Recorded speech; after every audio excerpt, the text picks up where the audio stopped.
আজ রাজধানীর ট্রাফিক পরিস্থিতি সম্পর্কে জানাতে এই মুহূর্তে রাজধানীর বিজয় সরণি আছেন রিপোর্টার উম্মে হানি। সরাসরি যাচ্ছি তার কাছে।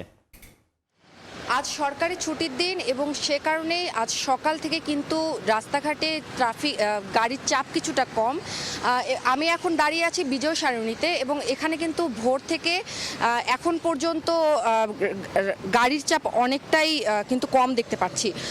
আরেকটু বলে রাখি, আজ যেহেতু পবিত্র আশুরা, সে উপলক্ষে প্রতিবারই ঢাকার বিভিন্ন স্থানে তাজিয়া মিছিল বের হয়, যার প্রথম পর্বের কিন্তু আনুষ্ঠানিকতা কিন্তু মধ্যরাত থেকে শুরু হয়েছে এবং আজ সকাল থেকে দ্বিতীয় পর্ব অর্থাৎ তাজিয়া মিছিল থাকার কথা রয়েছে। সে কারণে কিন্তু আজকে বেলা বাড়ার সাথে সাথে রাস্তায় কিছুটা গাড়ির চাপ বাড়তে পারে। এছাড়া কিন্তু এবার তাজিয়া মিছিল লালবাগ ইমামবাড়া থেকে শুরু হয়ে ধানমন্ডি লেক পর্যন্ত যাওয়ার কথা বলা হয়েছে ডিএমপি ট্রাফিক বিভাগ থেকে। ফলে এই রাস্তাগুলোতে কিন্তু সকাল থেকেই যানজট থাকতে পারে। এজন্য এই রাস্তাগুলো দিয়ে যারা যাতায়াত করবেন তাদের হাতে কিন্তু পর্যাপ্ত সময় নিয়ে বের হতে অনুরোধ করেছে ট্রাফিক বিভাগ।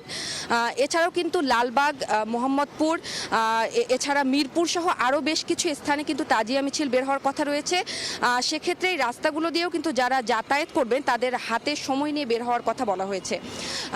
এছাড়া কোটা আন্দোলনকে কেন্দ্র করে যে অনাকাঙ্ক্ষিত ঘটনার যে ধরে পুরো রাজধানীতে যে থমথমে অবস্থা বিরাজ করছে, সে হিসেবেও কিন্তু আজকে ক্যাম্পাসে বিক্ষোভ মিছিল ও গায়েবানা জানাজার কিছু কর্মসূচি থাকার কথা রয়েছে, যা দুপুর থেকে বিকেল নাগাদ যানজটের চিত্রের কিন্তু কিছুটা পরিবর্তন আনতে পারে বলেও কিন্তু আমরা ট্রাফিক বিভাগ থেকে জানতে পেরেছি।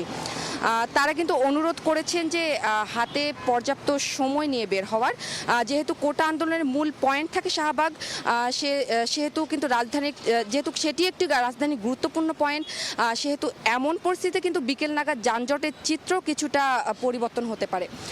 আরেকটু বলে রাখি, যেহেতু আজ সরকারি ছুটির দিন, বেশ কিছু মানুষ অনেকেই থাকেন যারা শপিংয়ে বের হন, সেক্ষেত্রে কিন্তু ধানমন্ডির এরিয়ার যে শপিং কমপ্লেক্সগুলো আছে সেগুলো খোলা থাকবে, যার কারণে সেখানকার যানজটের চিত্র কিন্তু একটু অন্যরকম হতে পারে এবং গাড়ির চাপও কিন্তু সেখানে বেশি থাকতে পারে। এই ছিল আমার ট্রাফিক সিগন্যালের সর্বশেষ খবরাখবর। সরাসরি যুক্ত ছিলাম রাজধানীর বিজয় সরণি থেকে।